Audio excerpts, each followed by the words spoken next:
राम राम किसान साथियों, आज हम पूसा मेले में आए हैं। यहाँ पे एक बुजुर्ग हैं जिनसे हम मिले, मेरे दादाजी की उम्र के हैं और ये किसान प्रशिक्षण योजना के अंतर्गत कार्यरत है, संयोजक हैं ये, जिनका नाम है कबूल सिंह जी। तो कबूल सिंह जी, सबसे पहले आपका स्वागत है हमारे चैनल के ऊपर। ठीक है बेटे, ठीक है जी। एक बात आइएगा कि अभी जो आप बता रहे थे कि जो प्रॉब्लम है आज के वक्त में किसानों की, कि किसान मतलब लोग, युवा पीढ़ी खेती से दूर होती जा रही है, क्या रीज़न रहा है उसका? क्योंकि जैसे अब आपने तो पहले का समय भी देखा है और आपने अब का समय भी देखा। सबसे पहली बात ये आप ही बता सकते हो कि दिक्कत क्या है लोगों को? उनकी जो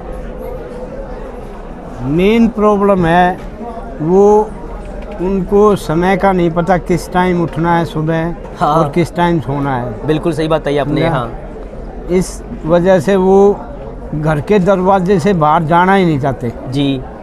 खेतों की तरफ उनका ध्यान ही नहीं है। हाँ, बिल्कुल सही बात है ये। हाँ, ठीक है ना।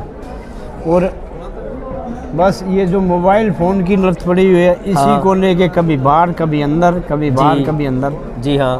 उनको ये नहीं पता कि पुरानी पीढ़ी जो खेतों से कैसे हमारे परिवार चलते थे।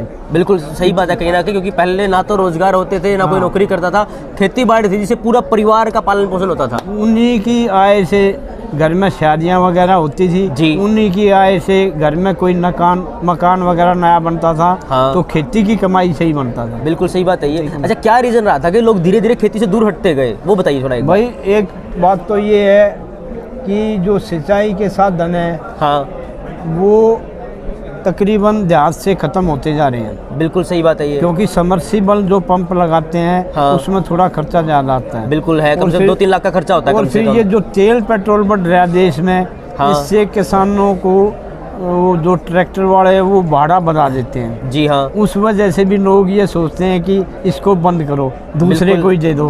हाँ, दूसरे को दे दो बोने के लिए, ठेके पे दे दो। हाँ, खुद मत करो, किसी और को दे दो, खर्चा है कहीं ना कहीं। हाँ, ठीक बात है। उस खर्चे से डरकर जो है खेती की तरफ से भागना शुरू कर दिया लोगों ने। अच्छा, एक बताओ, जैसे 10-10 हज़ार में कई बार प्राइवेट कंपनी में नौकरी करते हैं और अपने खेत में काम नहीं करते, ये इसका क्या रीज़न लगता है आपको? क्या समस्या है ये? उसकी एक चीज़ और है बेटे, पहले वो जैसे हरियाणा में कहते थे दूध दही का खाना देशा में देश रहना। हाँ। हरियाणा, अब वो चीज़ें घर में लस्सी भी नहीं मिलती पीने के लिए। दूध भी नहीं मिलता, लस्सी कहाँ मिलेगी? हाँ, लस्सी दही मिलती नहीं। हाँ, लस्सी मिलती। खेत में काम करके आते थे, हाँ, पेट भर भोजन खाते थे, वो एनर्जी फिर वहीं। बिल्कुल। शाम को फिर खेत में काम करने की शक्ति आ जाती थी। हाँ। अब खाना भी नहीं रहा। हाँ। तो वो अपने आप ही पीछे हट गए। बिल्कुल, मतलब ताकत ही नहीं है शरीर में, पहली बात तो ये है कहीं ना कहीं। तो फिर काम कैसे करेंगे? अपने आप ही पीछे हट गए बेटे जी। और अच्छा जी, अच्छा, और क्या रीज़न लगता है आपको कि जो अभी कृषि का जो एकदम ट्रेंड बदला है कहीं ना कहीं? क्योंकि पहले था भाई पूरा परिवार ही कृषि पे निर्भर था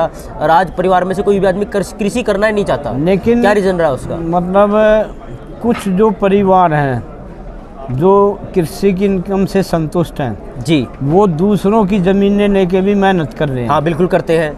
और हाँ, वो उन्होंने अपने सारे साधन भी बनाए हुए हैं। हाँ, ट्रैक्टर भी, जी हाँ, ये नेवल करने वाली गोड़ी भी, हाँ, सब कुछ उनके पास है। भी, जी हाँ, वे झूले भी जिसमें हाँ, बरोटे वगैरह लेते, जी हाँ, सारी चीजें बना। बिल्कुल। लेकिन उन लोगों का भी तो इंटरेस्ट है, लेकिन ये बात सही बताई आपने कहीं ना कहीं। वो लोग भी तो इंटरेस्ट में हैं। मतलब आदमी खुद नहीं करना चाहता, लेकिन कई तो साथी ऐसे हैं जो दूसरे की जमीन लेके करते हैं। बिल्कुल सही बात बताई आपने। वो कर रहे हैं। हाँ, और उनका इंटरेस्ट है। हाँ, और अच्छी इनकम होती है। बिल्कुल।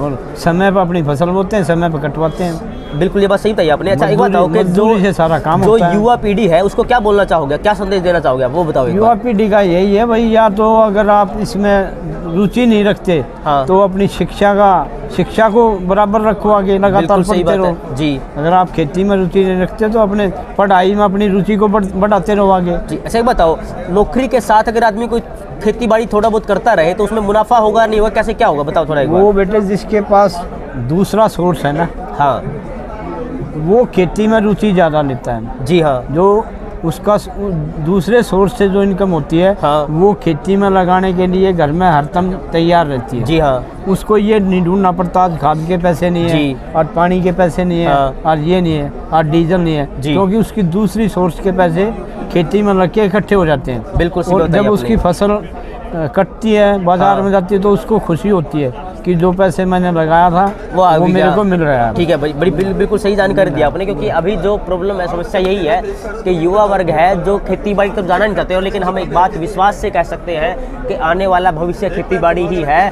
खेती बाड़ी है जो आज तक हमारे देश में 50 करोड़ से ज़्यादा लोगों को रोजगार दे रहा है, कहीं ना कहीं भविष्य में भी रोजगार देता रहेगा। सबसे पहली बात ये है, इसलिए कहीं ना कहीं हमें शिक्षा जो कृषि है उसकी तरफ थोड़ा थोड़ा बढ़ना चाहिए, हमें आधुनिक खेती की तरफ जाना चाहिए, ताकि जो हमारा युवा वर्ग है उससे कहीं ना कहीं मुनाफा कमा सके, धीरे धीरे आर्डर डाल लेगा तो उसके बाद कहीं ना कहीं उनकी रुचि बढ़ेगी और उनका मुनाफा भी बढ़ेगा। कहीं ना देश खेती पर निर्भर नहीं होता तो इतने किसान इकट्ठे हो गए 13 महीने तक जो आंदोलन चला, ये बात भी सही है, बिल्कुल सही है कि किसान खेती के लिए तो चला है, बिल्कुल हाँ खेती के लिए चला है, खेती के लिए चला है, बिल्कुल ये बात आपने बहुत सही बताई है। तो साथियों आप हमसे ऐसे जुड़े रहिएगा, हमें ऐसे प्यार देते रहिएगा, हम ऐसी जानकारी आपको देते रहेंगे।